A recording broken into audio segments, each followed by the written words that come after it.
Okay guys, welcome to India. Bago natin umpisahan to ay happy 11,000 followers sa ating Facebook page. At pag 2K subscribers na rin tayo sa ating YouTube channel. Kaya pabisita naman ng aking YouTube channel. Baka naman hindi ka pa nakasubscribe. Tulungan nyo naman ako ma-reach makaabot ng 5,000 subscribers bago matapos ang taon na to. Maraming salamat sa inyo at sa pagsuporta nyo. At for today's video ay maglilitsyon tayo ng manok. Kita nyo naman yung manok, napakalaki. At habang pinapatuyo ko ang manok ay ipapakita ko sa inyo ang mga sangkap na gagamitin natin sa pagmamarinate. Meron tayong patis, oyster sauce, toyo, Sprite, paminta, asin, asukal, sibuyas, bawang, luya, at Meron ka bang lemon? Gusto ko kung mapapansin nyo ay walang tanglad or lemongrass dahil wala akong mahanap sa kapitbahay. Dati kasi meron lang dyan sa gilid-gilid. At isa pa, minsan ayoko rin nung lasa ng tanglad. Maglalagay sana ako konti lang kaso wala talaga ako makita guys. At pagkatapos kong patuyuin ang manok ay lalamasin natin gamit ang asin at paminta. At pagkatapos nito ay isasang tabi muna natin siya dahil gagawa na tayo ng ating pang marinade. Wow, what is this? Oh, ano yan? Ngayon nga ay maglalagay na tayo ng toyo. Parang napadami na nga. Ibabalik ko na lang yung konti. Next, Sobra natin ako ang tuwa ating sa kanya. mga Ayun, oh. Isa, dalawa. Dagdagan ko Isa pa pa. ba? Sige na nga. Isa pa ulit. Pero magaling siya, oh. May skill talaga siya sa ganyan.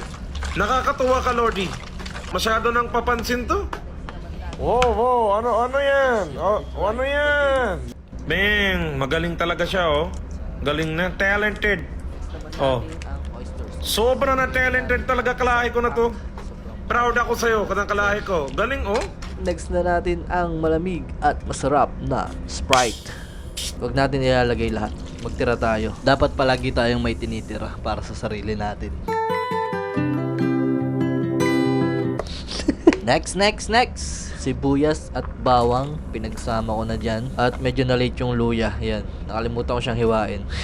Tapos naman natin ay, meron ka bang lemon? Gusto ko pa rin siya. Dagdagan natin ng konting lemon. Yung kilikili mo na lang sana, kuya. At syempre, next naman natin ay paminta. Kung gaano kadami, ay bahala na kayo. Gusto ko na medyo spicy yung chicken, kaso wala akong makitang sili. Kaya ito na lang, chili flakes, siling pinatuyo at pinalangawan sa ilalim ng araw. Ano yan? Parang kinuha niya lang lahat ng kalat sa kanal tapos nilagay niya sa tray. Kailangan na natin siyang tikman. Tapos ay ibababad na natin ang Oh, manak. mukhang na masarap Kitang-kita naman yung mga yata buto to, ng ah. silyo. Mukhang na masarap. Siyempre, lalagyan din natin sa Gusto loob ko na para try yan. naman manuot ang lasa. Sobrang sarap. Ilagay sa rep ng 24 hours or 2 days. 1 megas later. Next ay meron akong patatas at mais na hinugasang mabuti. Cutting niya na yan.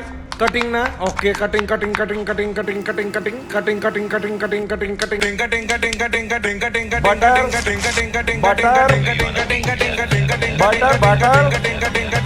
Bang! At yan na nga ang kanyang itsura bago natin isalang sa ating litsunan. Pakita natin yung process yan, insan. Okay? Yung proseso. Dito nga guys, hindi ko napansin na huminto pala yung pag-ikot niya. Kaya medyo nasunog yung kabilang part. Nahigpitan ko kasi masyado yung lock ng motor. Ang rotation kasi ng motor na yan is merong reverse. Kaya pag umipit siya, humihinto siya, nawawala siya sa lock. Dahil nga yung lock niyan is tornilyo or diroskas, diikot siya. Kaya pag nag-reverse siya o nag-iba siya ng ikot, luluwag siya. Kaya yan, hihintayin lang natin siyang maluto. Mga 1.5 or 2 hours. Dati kasi nung nagluto kami, 1.5 hour. Medyo hilaw-hilaw pa yung loob. Kaya ngayon, sasalang natin ng almost 2 hours or 2 hours. Yes, ganun katagal maglechon ng manok. Kung mapapansin nyo naman, malaki naman yung ginawa naming lechonan. Kasya dyan yung dalawang typical na manok. Yung normal size siguro, o kahit ganyan kalaki, kasya yung dalawa. Explain ko na lang din yung ginawa namin na DIY na lechonan na to guys. Sa mga hindi pa nakakapanood, in-upload ko to 2 years ago na. 2 years ago, pero tignan nyo naman, gamit ko pa hanggang ngayon. Napakatibay pati nung motor guys. Gumagana pa rin hanggang ngayon. Dalawa yung binili ko niyan eh. Isa pa lang din yung nagagamit kong motor. Yung isa nakatabi pa rin. Kung gusto nyong gumawa, ayan, reference lang naman. Kung meron kayong kakilala na marunong mag-fabricate, maghinang. Yung kasama ko kasi ditong gumawa is malupit talaga yun. Shout out kay paring Jason. Nakasama kong gumawa niyan. Ilalagay ko lang sa description box kung saan ko nabili yung motor. At nung hinango ko na nga siya, dun ko na lang na-realize na mali pala yung ginawa ko dito. Dahil yung mais ay na-overcook. Mais lang naman yan eh. Bakit ko kailangan pa ikot-ikutin ng halos 2 dalawang oras sa ihawan, di ba? Madali lang maluto yan. At ngayon, mukhang hindi ko na siya mapapakinabangan. Pero yung patatas is goods lang. Yung mais lang talaga. Baka pati manok tatanggihan. Oh, wow! Beautiful, beautiful! Mukha na masarap yan eh. For today's video ay magmumukbang tayo. Gamit ang kakanina yung aking DIY na lechonan. Ito nyo naman, no? Sarap. So, meron tayong lechong manok.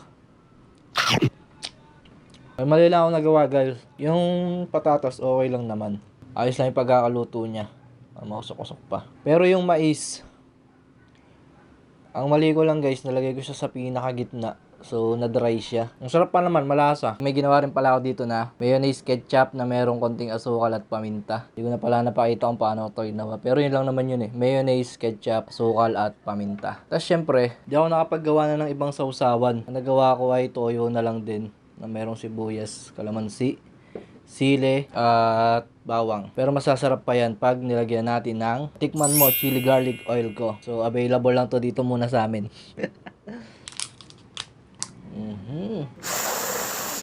Bango, sarap. Lagyan natin siya sa kanin.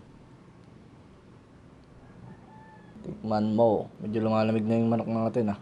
Halina at kumain, guys. Narakain tayo, guys. So tama, kwentuhan lang din tayo. Kasi ang tagal kong mapapansin nyo yung mga videos ko, yung mga upload ko ay ang tatagal ng mga gap, mga pagitan niya. Sarap.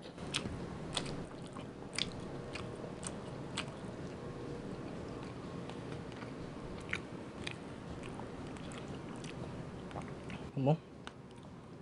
Yung kanin ko, kahit kaning lamig, palag-palag na yan, no? Kaning lamig. Sarap.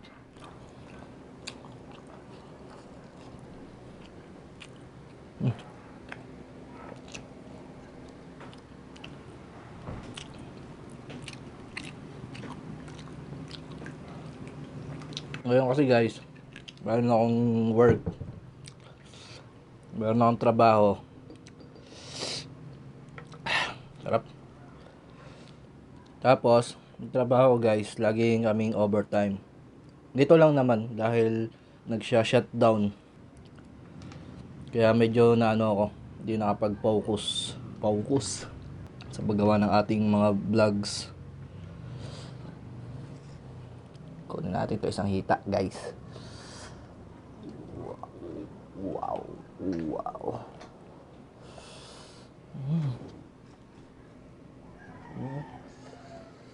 Baka alam nyo hilaw ah. Hindi hilaw yan, guys. Ano lang talaga siya. Mukhang hilaw nga ah. Juiciness, guys. Palag-palag na yan. Sarapin.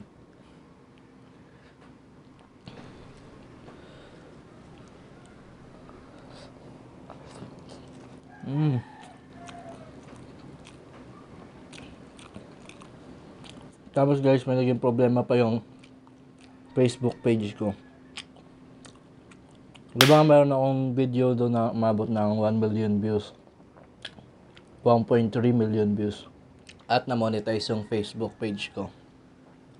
Timan daw natin to.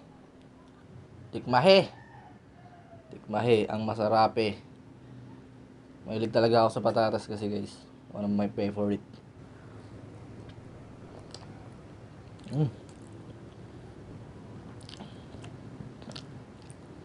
Sarap. Kalat ba ako kumain? Mamaya mawala kayo ng gana. Sarap. Kasama ko sana si mami. Kaso ayaw. Nahihiya. Panalo, guys.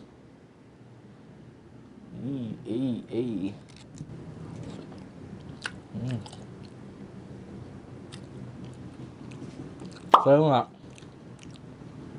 nagkaroon ng problema yung Facebook page ko. At papalitan ko na to, guys, matabang na. Hindi na ako tapos sa pagkikwento ah. Matabang na yung coke. Palitan natin.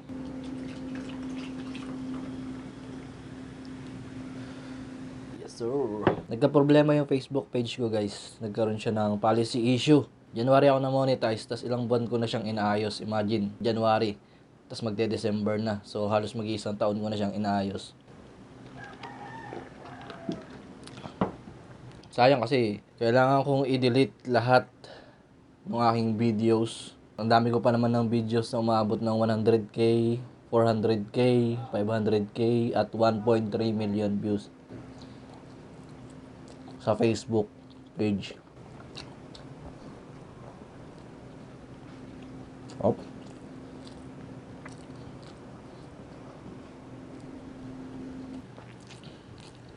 Pero kailangan ko siyang i-delete. Dahil nagkaroon ako ng strike na copyright. Meron daw ako nagamit na content na hindi ko original. So, kinausap ko na pati si Meta. Meron akong kasama, si Omski TV. Tinutulungan niya ako na makipag-usap sa Meta. Meta is yung bagong ngayon ni Facebook. Yung maghihingi ng support. Ilang buwan na namin siyang inaayos. Wala, hindi mo okay eh. So, kailangan akong i-delete lahat. Lahat, pati yung mga posts ko na baka magkaroon ng policy issue. Lahat yung delete.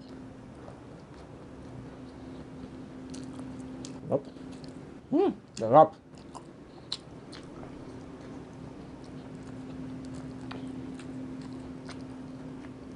Medyo hilaw pa nga, guys, oh.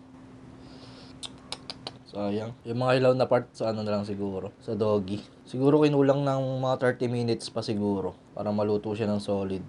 May mga part lang talaga na parang ang raw niya pa. Ang raw niya pa para kainin. Saan ba ako? Ano ba yung kinaganto ko? Sarap.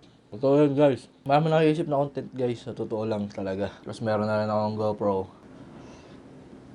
Kaya kada off ko, doon ko na lang siya gagawin yung content. Pag may pasok, pag uwi, edit.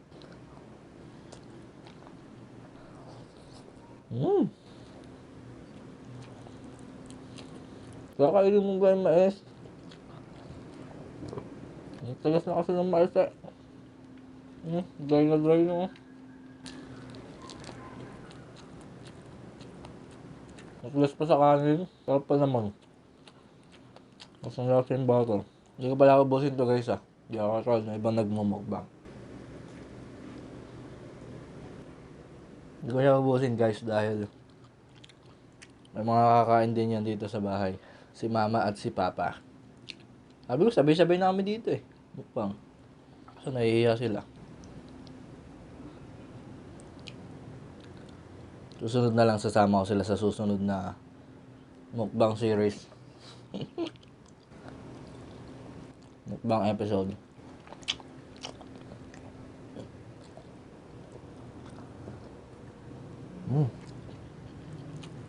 Sarap.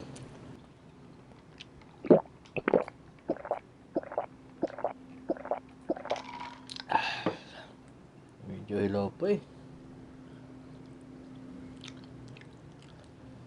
Sorry, guys, may nadali ko.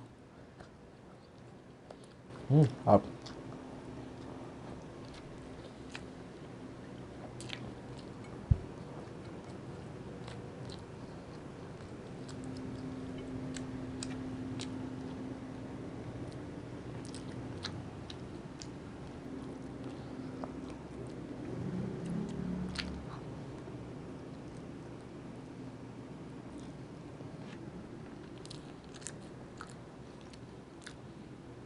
Ayaw ko talagang gumawa ng mukbang vlog dahil hindi ako ganun karami kumain, wala kumain. Pero may napanood kami na nagmumukbang sila pero hindi naman nila inuubos yung pagkain. Parang pinapakita lang nila kung paano iluto. Tapos additional na lang yung mukbang. So naisip ko na, pwede nga papakita ko yung preparation ng luto. Papakita ko yung DIY naming ihawan. Doon ko siya niluto. Tapos kwentuhan tayo habang kumakain. Diba?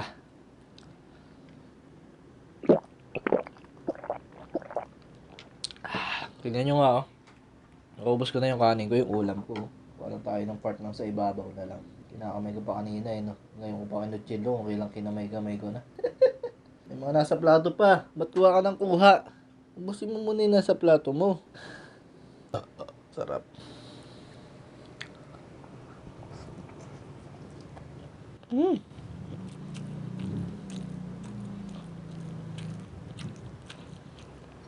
Sa plano mais guys, aso nadaray.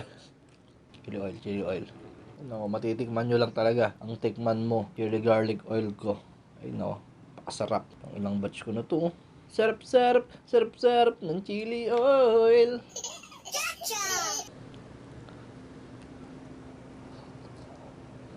Sarap ng manok.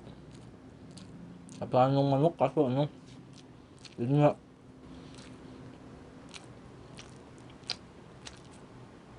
Dapat siguro, tinusok-tusok ko muna.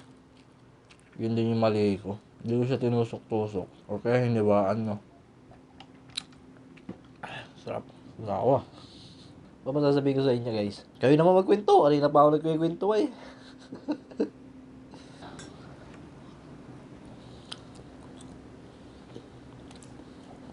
Dito ako nanghihinayang sa mais. Ang sarap pa naman.